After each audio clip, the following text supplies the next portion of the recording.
नमस्कार दोस्तों। भारत के विदेश मंत्री G7 की मीटिंग अटेंड करने के लिए इटली रवाना हो गए हैं। G7 का जो संगठन है ये 7 दुनिया के सबसे अमीर देशों का समूह है। ये भारत के लिए कितना ज़्यादा इम्पोर्टेंट है और कितना अहम हो जाता है भारत के लिए, तो इस वीडियो में समझेंगे और डिटेल से एनालिसिस करेंगे। जो G7 कंट्री है यह भारत के लिए कितना इम्पोर्टेंट रोल प्ले करती है। भारत के जो विदेश मंत्री हैं अपने 3 दिवसीय यात्रा के लिए जा रहे हैं। कहाँ पर जा रहे हैं? इटली जा रहे हैं। यहाँ पर 24 से लेकर 26 नवंबर तक जो G7 की मीटिंग है वहां पर अटेंड की जाएगी। इटली का एक शहर है जिसका नाम है फोगी।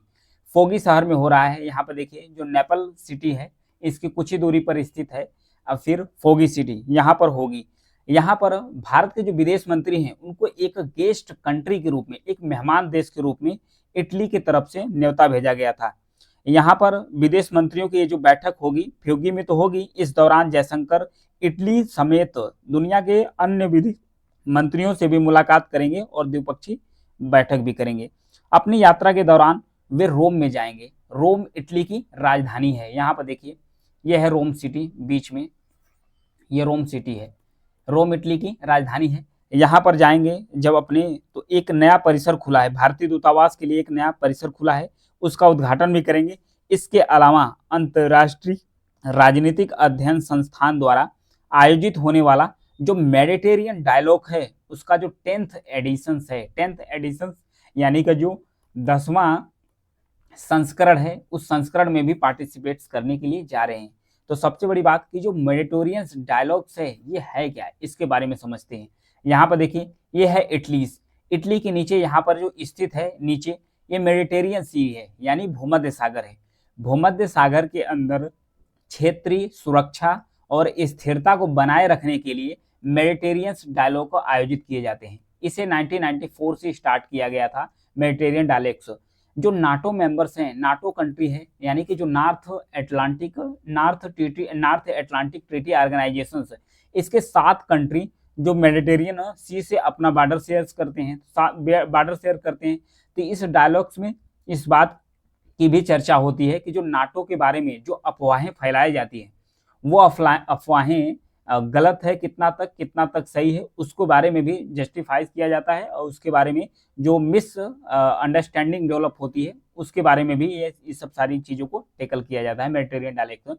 इस बार का जो है वो 10th एडिशन है यानी कि 10वां संस्करण है। उसमें पार्टिसिपेट करने के लिए भारत के जो विदेश मंत्री हैं वो वहाँ पर जा रहे हैं।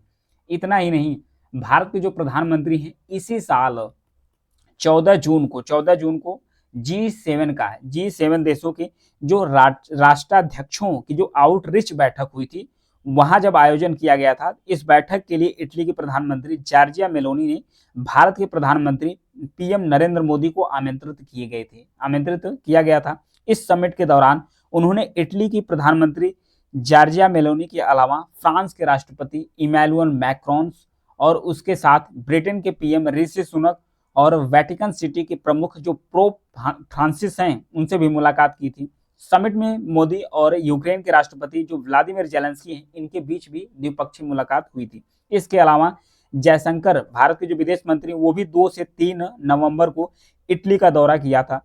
इस दौरान उन्होंने इटली के विदेश मंत्री एंटोनियो तजानी के साथ भी बातचीत की थी। इस बातचीत में दोनों देशों के बीच 2023 से 27 के लिए जो सांस्कृतिक यानी कल्चरल रिलेशन है उसको बढ़ाने के लिए भी सहमति बनी थी कि जो कल्चरल रिलेशन है दोनों देशों के बीच में उसे बढ़ाया जाएगा। अब आते हैं G7 के बारे में और G7 के साथ और जानेंगे कि भारत के लिए जो G7 की मीटिंग है ये क्यों इंपॉर्टेंट है। सबसे बड़ी बात कि जो इंडो पैसिफिक रीजन है, यहाँ पर देखिए जो सर्किल के अंदर जितने भी देश आते हैं और जो इंडियन ओशन है और उसके कुछ हिस्से, प्लस उसके बाद जापानी सी है, फिर उसके बाद यहाँ पर साउथ चाइना सी है और पैसिफिक ओशन के भी कुछ रीजन आते हैं। ये इंडो पैसिफिक रीजन के अंतर्गत आते हैं।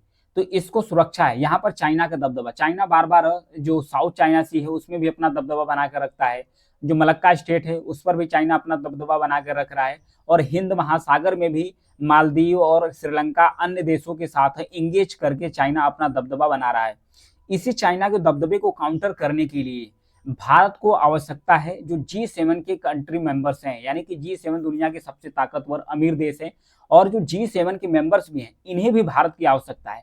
भारत की आवश्यकता इसलिए है क्योंकि भारत इंडियन ओशन के शीर्ष पर स्थित है और हिंद महासागर में भारत एक मजबूत और ताकतवर प्लेयर्स है। इसलिए भारत को छोड़कर जो G7 के कंट्री है वो हिंद महासागर में चाइना को काउंटर नहीं कर सकते और खासकर जो इंडो पैसिफिक रीजन है चाइना को काउंटर नहीं कर सकते।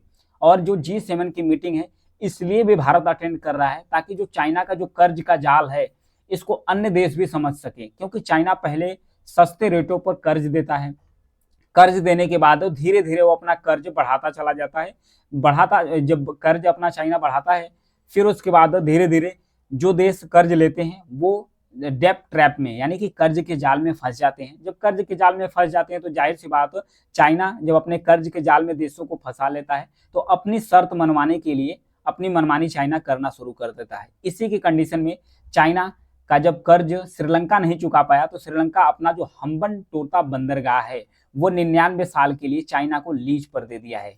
चाइना को लीज पर दे दिया है कि आप 99 साल तक इसका इस्तेमाल करो, फिर आपका कर्जा चुक जाएगा तो मैं इसे वापस ले लूंगा। तो इसी दबदबे को काउंटर करने के लिए जो G7 के देश हैं वो लगातार प्रयास करते हैं। इसी के सिलसिले में भारत के लिए बहुत ज़्यादा इंपॉर्टेंट हो जाता है G7, क्योंकि भारत का यानी कि जो इंडिया है, इंडिया का भी चाइना के साथ कंट्रोवर्सी चलता है, बॉर्डर को लेकर विवाद हमेशा रहता है। जो G7 देश है ये दुनिया के सबसे पहले तो ये 1975 में इसे संस्थापित किया गया था। दुनिया का सबसे अमीर देशों का यह समूह है। इसमें America, Japan, Italy, Germany, Britain, France, Canada और इटली, लगभग इसमें 7 देश हैं। लगभग नहीं 7 देश इसके मेंबर्स ही हैं और 7 देश इतने ज़्यादा ताकतवर देश हैं। अगर इनके जीडीपी की तुलना किया जाए, जीडीपी के बारे में अगर देखा जाए कि कितना ज़्यादा इनका, अगर 2022 के आंकड़ों के अनुसार तो सिर्फ अमेरिका की जो जीडीपी है G7 मेंबर्स में 24.4% है, जापान की 4.7% है, फिर जर्मनी की 4.1% है, फिर ब्रिटेन की 3.3%, फ्रांस की 2.8%, कनाडा की 2.1%, इटली की 2% तक। मतलब कि इतना ज़्यादा इनका कंट्रीब्यूशन है जो ग्लोबल जीडीपी है, यानी विश्व का जो जीडीपी है उसमें इतना ज़्यादा इनका रोल प्ले करता है। इतना ज़्यादा ये महत्वपूर्ण संगठन है।